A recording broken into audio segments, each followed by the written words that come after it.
Good morning, divine beings of light everywhere.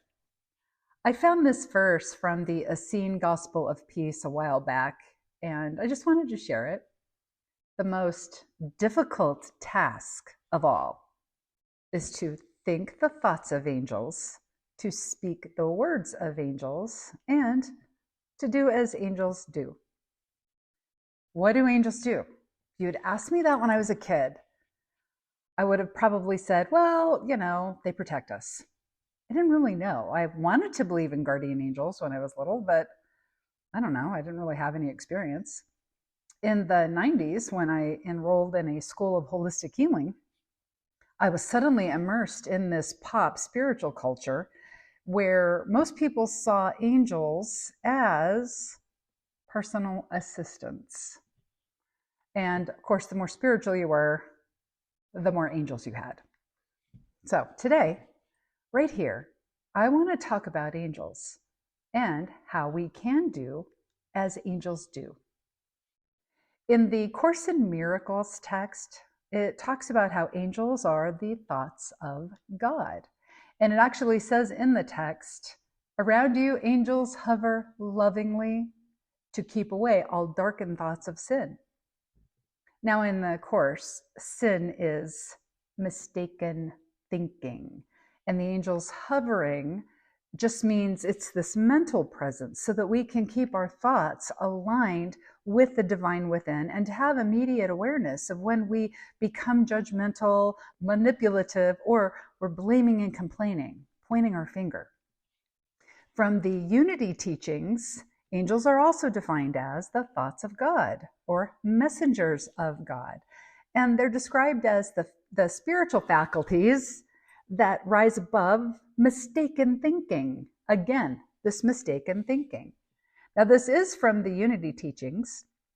The office of the angels is to guard and guide and direct the natural forces of mind and body, which have in them the future of the whole man. We can become as angels because our mind and our body have those natural forces to allow for that. Now, there is a story of one man who did exactly this. And this man, thousands of years ago, was Enoch the prophet. Now, the story of Enoch is that he basically was turned into the archangel Metatron, and he was the angel above all the angels. They all had to bow to him. But he really did. He started off as a normal human. But see, he did things differently. He was known to have walked with the Lord. And the Lord became so fond of him and saw such potential in him that he transformed Enoch into the angel Metatron. And he became so powerful that he actually stands next to the Lord in the realm of the seventh heaven, where the throne is, the throne room. In fact, Metatron was given his own throne to sit right there. Now, the story comes from a rabbi. And Rabbi Ishmael, he was doing a meditation, and he found himself in the upper worlds. And he was in some kind of entryway.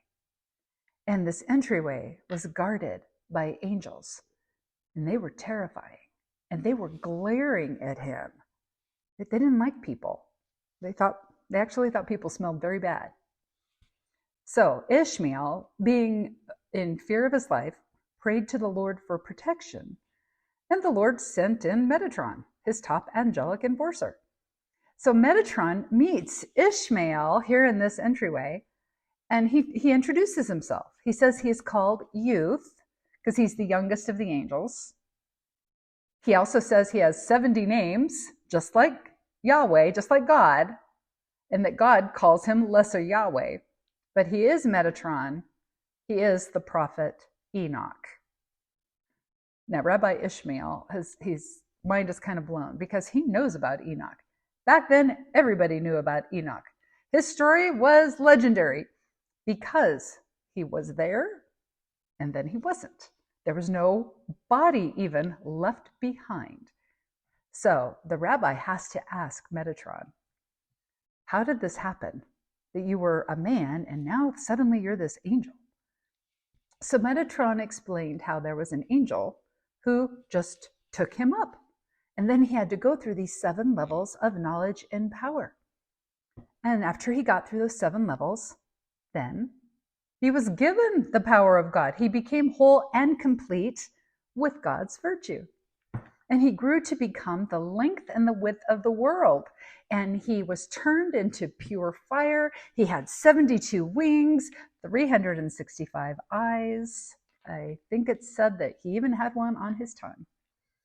Then Metatron gives Ishmael a tour of all of creation, and he shows this rabbi the fate of the souls and how there were these angels, and they had been burned with the fire of God because, you ready for this?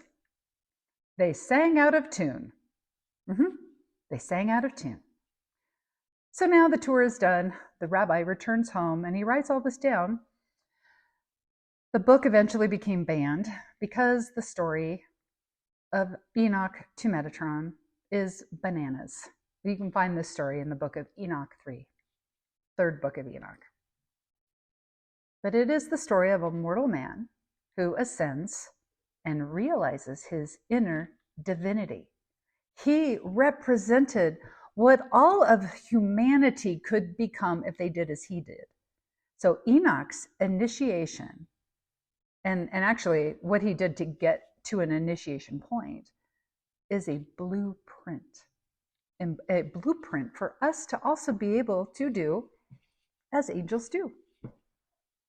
So the first thing that he did, here's the blueprint. First off, he walked with God. When we walk with God, it just means we are committed to doing the work.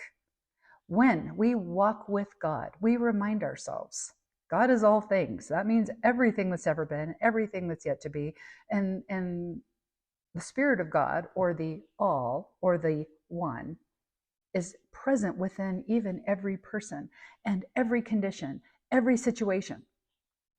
To walk with God, we also walk in gratitude and appreciation. And then we express the spirit of generosity. And the spirit of generosity is a vivid sense of impersonal goodwill. Right? I heard this from Emmett Fox. A vivid sense of impersonal goodwill, meaning that what it is we want for ourselves, we're willing to want it for everyone else. If you want peace in your life, you want peace for everyone else. If you want to feel safe and loved, then you want that for everyone else.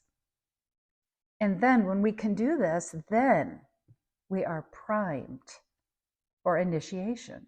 See, Enoch was already doing all this. That's why he was chosen. That's why he was chosen. So then he went through the 7 levels of knowledge and power. Now, these 7 levels, I've heard them attributed to, they eventually became attributed to the tree of life, but also to the chakra system, okay, the 7 chakra system. And so I'm going to share them through the 7 graces of the chakra. And so what Enoch did through each level that he had to, conquer, be initiated into. The first level takes us through reverence, how all of life is sacred because God's everywhere present. And then piety, we practice reverence because we know that God is everywhere present, everything that's ever been, everything that's yet to be. Then we're taken into understanding so that we are guided to know that because God is all things, everything that's ever been, everything that's yet to be, there's actually something bigger at work in our lives that we're never going to get. We're never going to know. We're never going to know why. We just don't know everything. And then in the 4th level was fortitude or courage. And this helps us to listen and act in faith even when it's scary. Right? Faith, it's called being in faith because we don't know anything. We don't know. So we're doing something in faith. Now, counsel then is at the 5th level.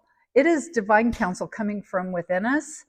And we follow this divine counsel as we are guided, but we have to do it with fortitude and courage because it's scary. Okay, it's going to be like, I don't know what's going on, and there are no guarantees. Okay, then next we have sacred knowledge. And this again is, okay, God is all things, everything that's ever been and everything that's yet to be. What can I do right now with what I have? And so here we get curious, we ask questions, and we go down a rabbit hole, and we will be guided. We're guided because then we receive information on the next thing to do. And then we have wisdom, sacred wisdom. And this is about making these wise choices now by listening to our inner counsel, by acting in faith and acting in courage and fortitude. We make wise choices now instead of postponing our good. So Metatron did this, or Enoch did this. Then he was given the power of God and the 70 names. At this point, Enoch becomes Metatron because now he lacks nothing. He was given the power of God. He lacks nothing. He became the length and the width of the world, meaning now he can contain reality within himself. And he was turned into pure fire. He had 72 wings and the 365 eyes. And this represents how a finite, limited human mind can be expanded into divine consciousness. Limitations and restrictions die to us, and something cosmic steps into all of that, steps into its place. Now, symbolically, angels represent our higher faculties: empathy, love, compassion, mercy, and loving kindness, so that we can be in harmony with the one. Be in harmony with the one. And remember, this is what heaven is, when our thoughts are in harmony with the one. But remember in the story, for some reason, Metatron decided to share with the rabbi that there were these angels who had been burned by the fire of the Almighty because they sang out of tune. When our thoughts are out of harmony, our ego hijacks our generosity and mercy, and judgments crush our compassion and our love, and that is when we get burned. But when we sing in harmony, we ascend. Our life is going to be tough if our thoughts are out of harmony with the divine. Now, Enoch did not become divine by worshiping God. Enoch became divine. He realized his divinity because he did the work. He did the work. And then he went through the initiations and he embodied the Christ consciousness. We do not become divine. We do not realize our divine nature by worshiping something or someone outside of ourselves. Our divine potential is already available to us, but our thoughts must be in harmony with our inner angels. We must do as angels do. So here's our affirmation for this week. And I love this. It's simple, simple. I do as angels do. I do as angels do. I do as angels do. I found this beautiful quote from Abraham Lincoln.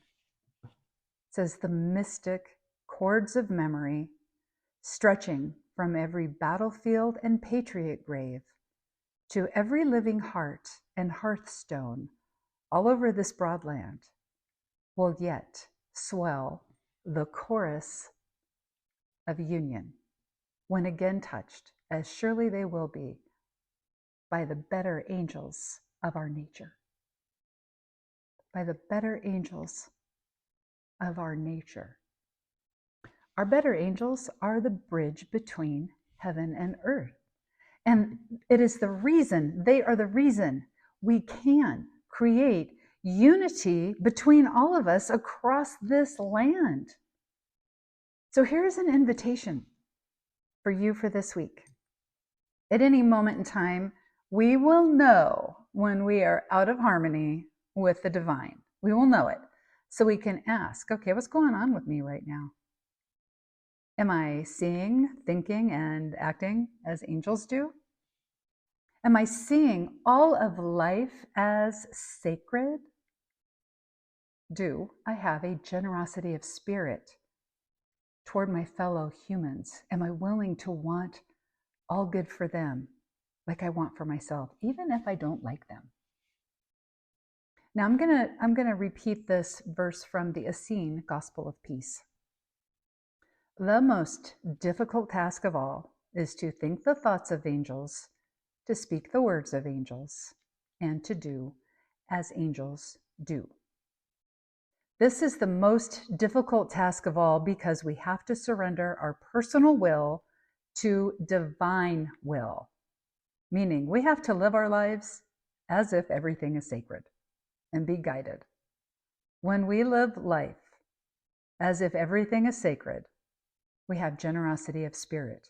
We have an attitude of kindness and compassion and a vivid sense of impersonal goodwill to everyone. That is how we create unity and union all across this land, all around this world. And that's also how we create heaven on earth. So until next time, remember, you are divinely designed to be doing all this. You have the divine blueprint within you. It's already there. You are a one-time, one-of-a-kind cosmic event. In everything you do, you are blessed. And so it is.